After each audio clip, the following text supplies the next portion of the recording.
Saudara, Pemda Daerah Istimewa Yogyakarta mengubah strategi pengendalian inflasi yang tidak hanya sekedar memantau pasar induk namun melalui pasar kecil di kelurahan. Hal ini dilakukan karena komoditas bawang putih, cabai hingga telur mampu mempengaruhi inflasi yang berkaitan erat dengan kemiskinan.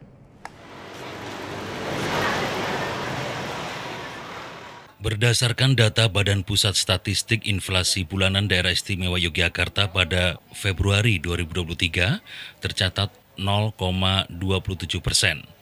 Dengan capaian ini, inflasi tahunan Daerah Istimewa Yogyakarta berada pada level yang masih cukup tinggi, yakni 6,28%. Inflasi perlu ditekan agar tidak meningkatkan angka kemiskinan di Bumi Mataram ini yang disebabkan menurunnya daya beli masyarakat. Angka 6,28% ini sangat tinggi dan harus segera ditangani dengan strategi baru. Gubernur Daerah Istimewa Yogyakarta Hamengkubuwono X mengatakan hal itu saat memimpin high-level meeting tim pengendali inflasi daerah di Sleman.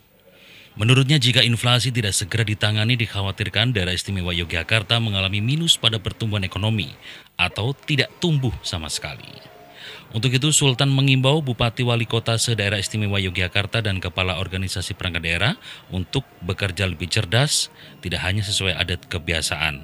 Raja Keraton Yogyakarta itu menginginkan Kepala Daerah dan OPD bisa berpikir tidak hanya makro, tapi juga mikro.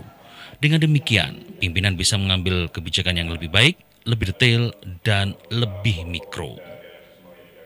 Jika harapan saya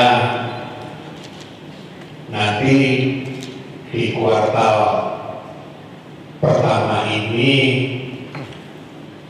Februari sudah 0,27, kalau bisa diturunkan sehingga kuartal pertama ini bisa 4 saja dari 6, sekian. Itu sudah prestasi yang luar biasa.